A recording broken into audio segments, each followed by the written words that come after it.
Good evening. I'm Bill Shemidas, Dean of the Nicholas School of the Environment, and welcome to the Spring 2010 Duke Environment and Society Lecture presented by the Nicholas School and featuring the Honorable Vice President Al Gore.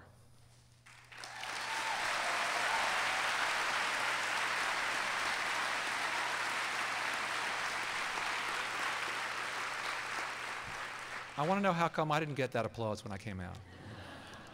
I am told that this lecture has been one of the hottest tickets in the Duke University calendar, second only to some basketball game that Duke played.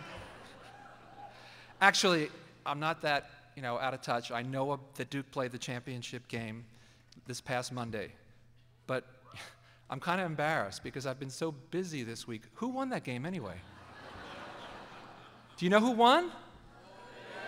Duke won? Does that mean that Duke University is the NCAA men's basketball national champion?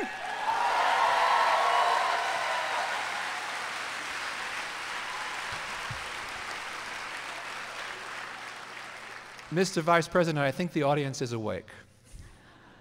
Thank you all for coming, and a special welcome to U.S. Congressman David Price, State...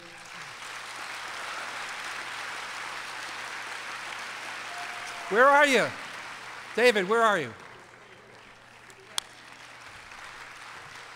State Senator Floyd McKissick, you can stand up too. And our own favorite Greensboro State Representative, Pricey Harrison.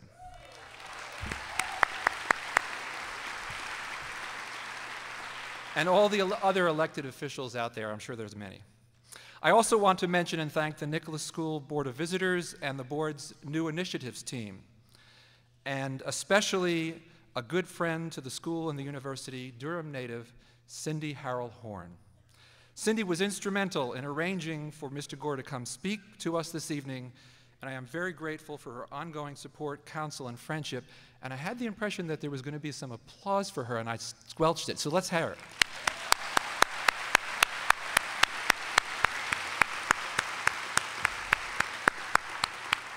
Thank you, Cindy. As Dean of the Nicholas School of the Environment, I often talk about the importance of those of us at Duke walking the talk.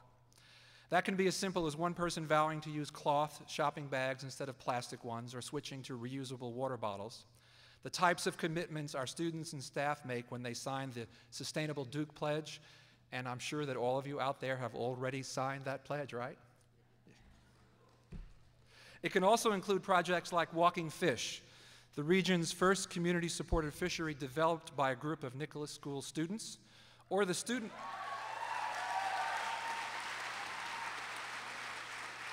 I like it. Or the student-led Duke University Greening Initiative that led the university to solidify its commitment to green building and LEED certification in 2003. And at the university level, it means making a campus-wide commitment, as Duke did formally in 2007 when President Broadhead signed the American College and University President's Climate Commitment and developed our own Climate Action Plan. That plan commits Duke to become climate neutral by 2024, the 100th anniversary of Duke's founding indenture. It's an ambitious plan, but it's achievable, and it calls for new energy strategies, such as shifting our on-campus fuel mix from coal to natural gas, biomass, and biogas.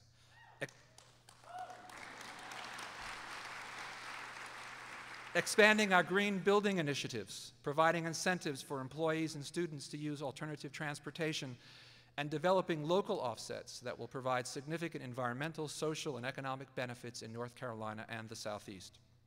And of course, since we are at our core an educational institution, Duke's climate action commitment includes finding new ways to incorporate sustainability into the depth and breadth of our students' experience.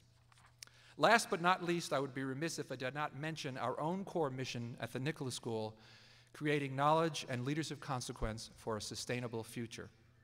I am incredibly proud of our faculty and our staff and our alumni and the incredible work they are doing. And I'm also proud of our soon-to-be alumni, many of whom are here with us this evening, and let me give a special greeting to our NIC students.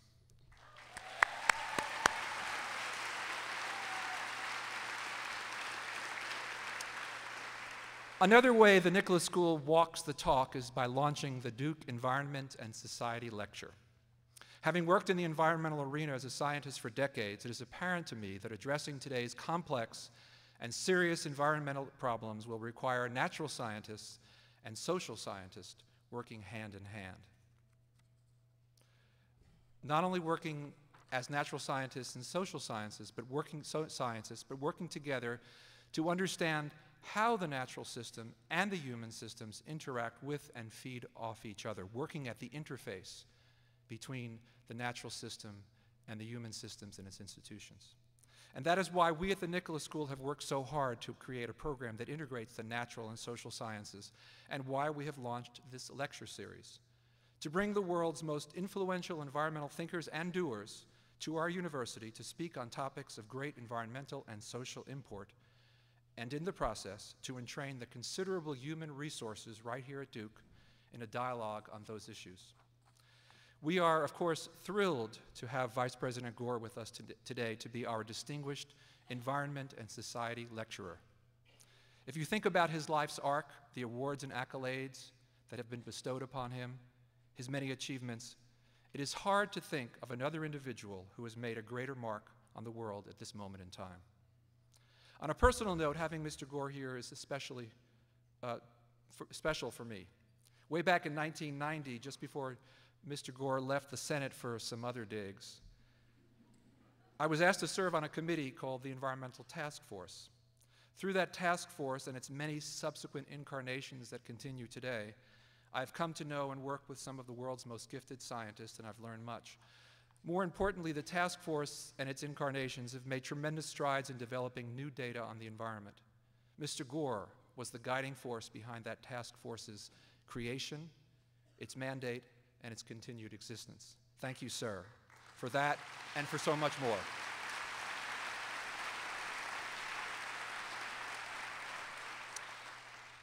I will now call upon North Carolina State Senator Dan Blue, the chairman of the Duke University Board of Trustees, to introduce our distinguished lecturer. Chairman Blue has been recognized throughout the state and the country as one of America's outstanding political leaders. He is a graduate of the Duke School of Law and managing partner of Blue, Stevens, and Fellers. Right after law school, he worked in the law offices of former North Carolina Governor, U.S. Senator, and presidential candidate Terry Sanford.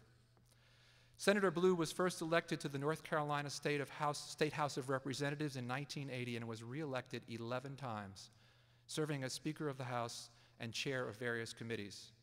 He is now our North Carolina State Senator representing the 14th District. Senator Blue has provided wise counsel to Duke University over the years, serving on the Board of Trustees since 1995, and also on the Board of Directors of the Duke University Health System.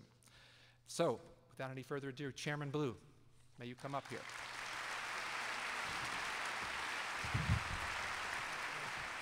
Thank you very much. Thank you so much, Bill. You know, you've heard the song, I Left My Heart in San Francisco. I left my voice in Indianapolis.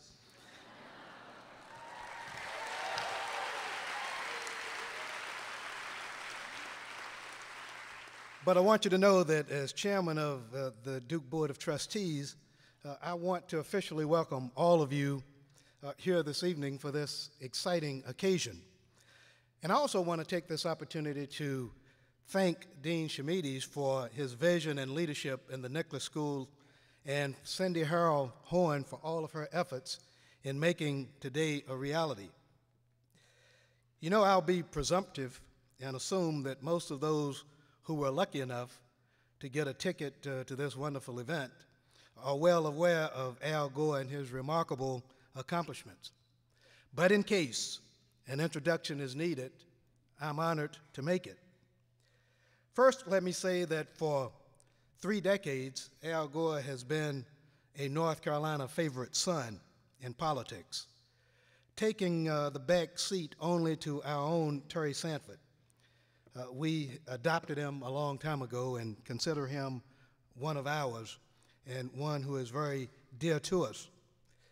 But more importantly, Vice President Al Gore is a Nobel Peace Prize winning activist, statesman, and environmentalist, whose starring role in the Academy Award-winning documentary, An Inconvenient Truth, and best-selling book of the same name has changed the way the world looks at global warming and our impact on the planet. His influential nonprofit, the Alliance for Climate Protection, and its Repower America campaign has taken a leading role in educating the global community about the urgency of implementing comprehensive solutions to the climate crisis and revitalizing our national energy infrastructure. In his most recent best-selling book, Our Choice, A Plan to Solve the Climate Crisis, Mr. Gore again proves why he is the most practical, yet inspiring voice on climate change solutions. If that weren't enough, Al Gore is also a businessman, a television network chairman, an educator, just to name a few. So whether in the White House, the halls of Congress, or in an auditorium such as this, Al Gore's passion, his insight, and his wisdom have helped our nation and world navigate some of the most important and challenging issues of our time. His service is inspiring, and his enthusiasm for the causes he believes is infectious. So I am now honored and proud to join you to turning over the podium and your attention to an American extraordinaire, the Honorable Al Gore.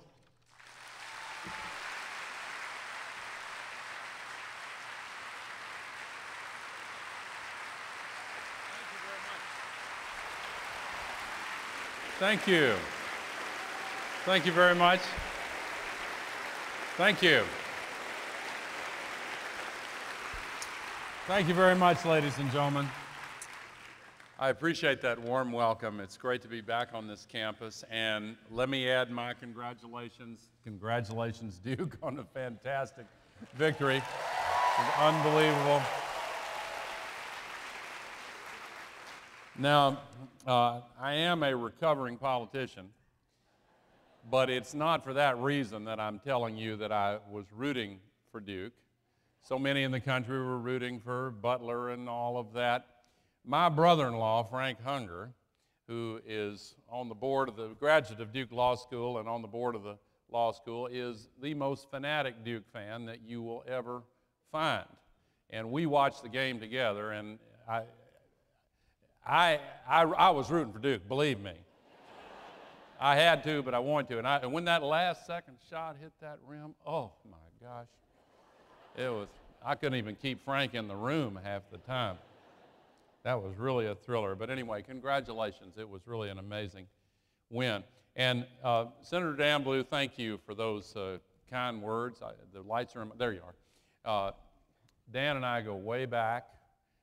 We first became friends in political campaigns in 1988, 92, 96, 2000, some of your campaigns. And he was, of course, a very distinguished Speaker of the House and all his other accolades you know about, but it is an honor to be introduced by the chair of the board of the university, and I appreciate it very much. Congressman David Price, my longtime friend who has been a friend really since 1970, and great to see you again. David does a spectacular job for his district and for this state and the country. Bill Shemides, thank you very much for your kind words and your leadership of this fantastic Nicholas School, which, as everyone in the environmental community worldwide knows, is one of the premier institutions of its kind anywhere in the world. My friend Cindy Harrell Horn, member of the board, who was indeed instrumental in getting me here and is a very close friend, and who's here with her sister Mamie Jo and some other members of her family. My friend John Adams and his wife Patricia. John is also a member of the board and, of course, founder of NRDC. And in the other location connected to us by the television signal, I want to say a hearty hello and welcome to my good friend Neil Lane, former science advisor in the White House and longtime friend who is going to speak at the Sanford School shortly. And I wanted to give my remarks, my best wishes to him. And my new friend Mary Siemens, trustee emeritus. I'm glad that Mary is here. Thank you all very much.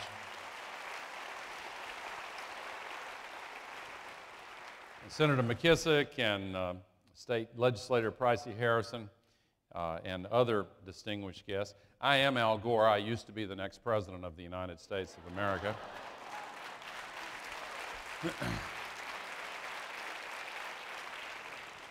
I don't think that's very funny. Someday I'll fully depreciate that line. But I was telling some folks earlier just a quick story about the emotional whiplash of that election experience.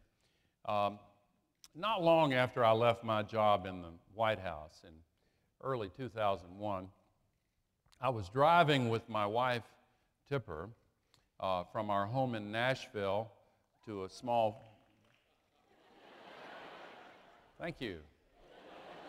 To a small farm that we have about 50 miles to the east toward North Carolina, and we were driving ourselves. I fully realize that seems like a little thing to most of you. But I was looking in the rearview mirror, and all of a sudden it just hit me. There was no motorcade back there.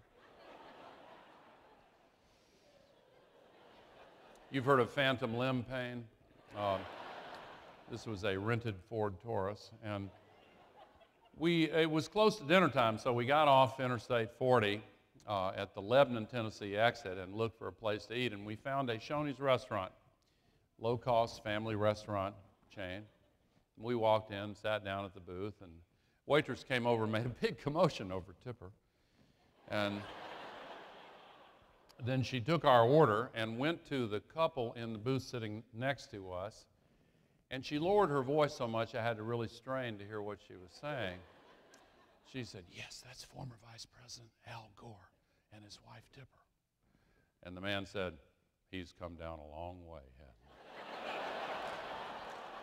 hasn't he?" And it was an epiphany, but continuing a true story, the very next day, I flew to Africa, to the nation of Nigeria, to give a speech in the city of Lagos on energy policy. And we have some Nigerians here. Thank you very much. Anyway, I started that speech there by telling the story I just shared with you in pretty much the same terms, except it was the first time I told it. Shoney's low-cost family restaurant chain. Tipper and I were driving ourselves, what the man said, and so forth. And they laughed, and I went on, gave my speech, and then went back to the airport to catch a flight back to the United States. And I fell asleep on the plane until in the middle of the night, they landed on the Azores Islands for refueling. And they opened the door, and I walked out on the platform there to get some fresh air. And to my surprise, I saw a young man waving a piece of paper, running toward the plane, just yelling at the top of his lungs, "Call Washington!